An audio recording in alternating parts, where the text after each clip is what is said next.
The Mandaluyong city government said it did not allow the construction of a 72-story condominium building along Ortigas Avenue in Barangay Wakwak.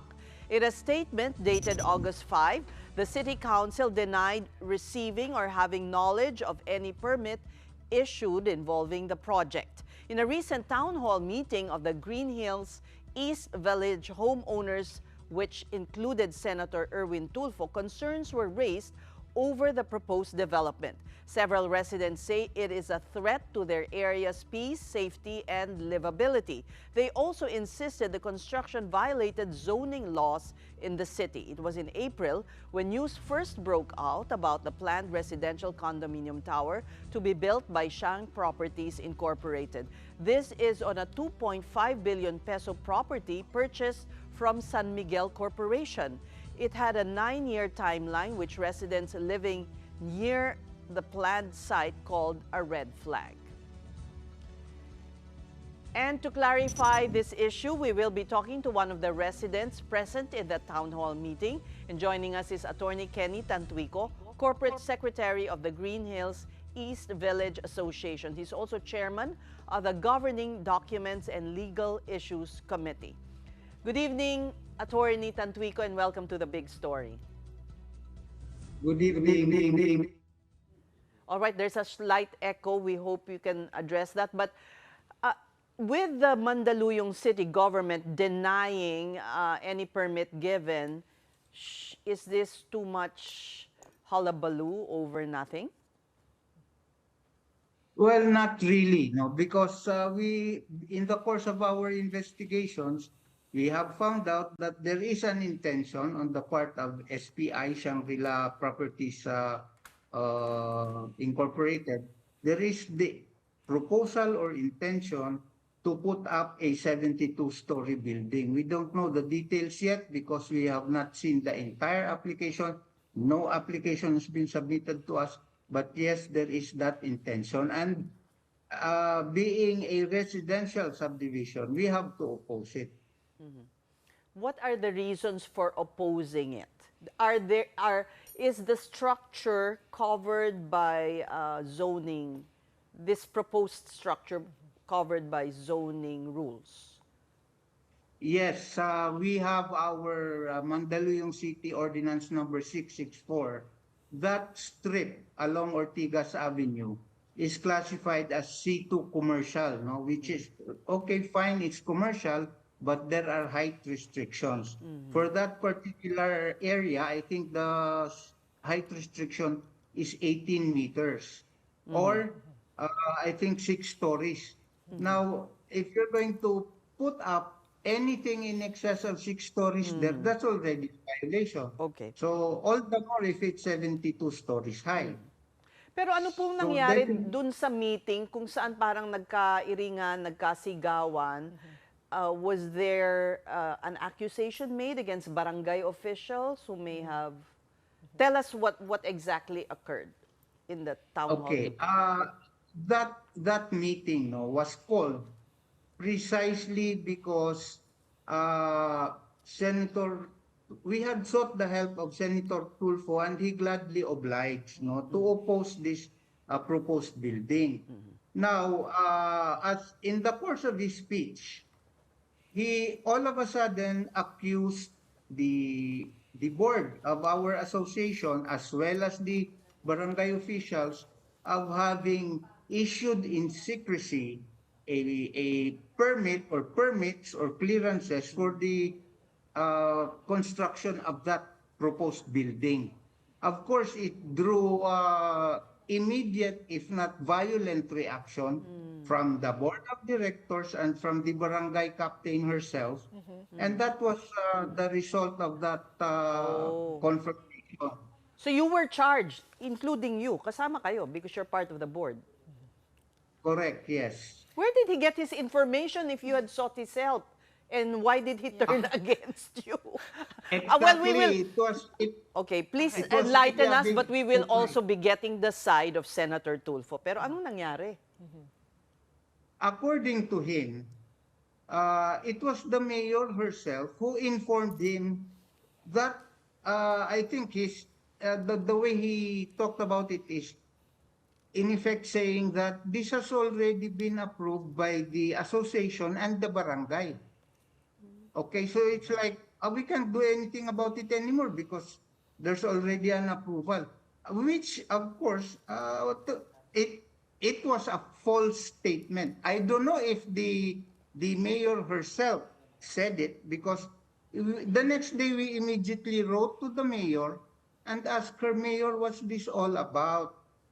And up to now, we have not received the response. So what we got instead was that certification from the city council saying that we have not heard or seen or whatever of any barangay clearance or an approval by the association. So that confirms that there is none. Okay, attorney, let's just clarify. No, when you say the mayor, are we referring to Mayor Benjamin Abalos, who was the mayor until June 30, or are we talking about Mayora Menchi Abalos, who was the mayor starting July 1 of this year? Menchi, the incumbent mayor po. Okay, so she said. Although I think Senator Tulfo also mentioned, I think, that Mayor Menchi said this has been approved since the time of her father-in-law. So it's really, I mean, we haven't received any response from the mayor, so we cannot really say what is correct and what is not. Although I have to say that one of the residents of the subdivision called up Ben-Hur Abalos and asked him about it. And according to the resident, Ben-Hur Abalos himself said, no, there is no such thing. So that's the situation now.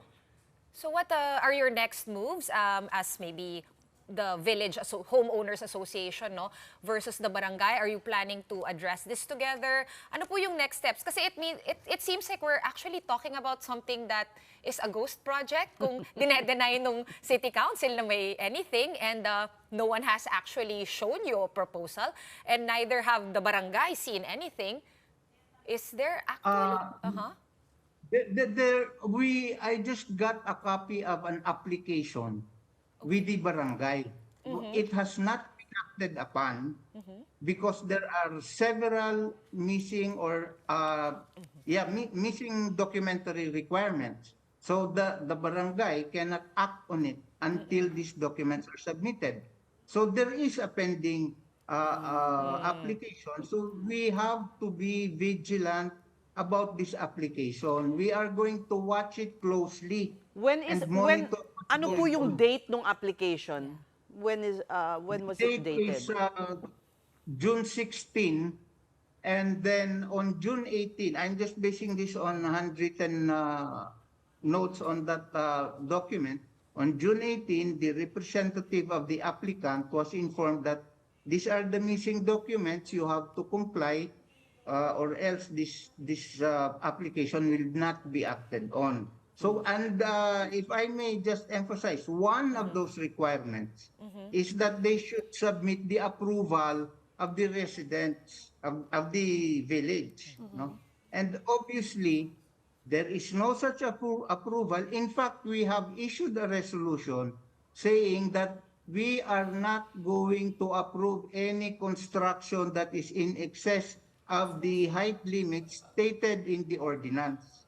So in short, as of now, we, the association, have a rule or a set of rules saying that any lot owner in this subdivision cannot put up a structure that is in excess of 18 meters if it is in the commercial zone, and if it is in the residential zone, then it's lower, of course. I think the limit is 3 stories. So that's the situation.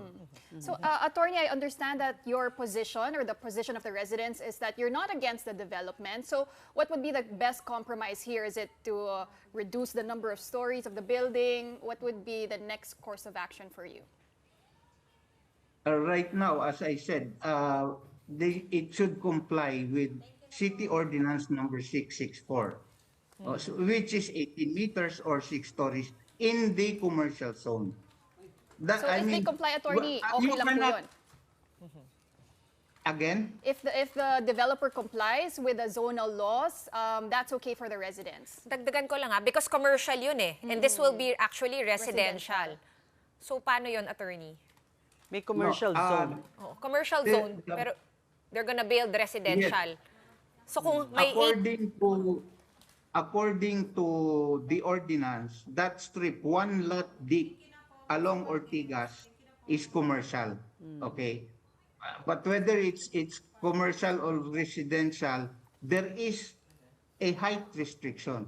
So when you say commercial or residential, it's the activity.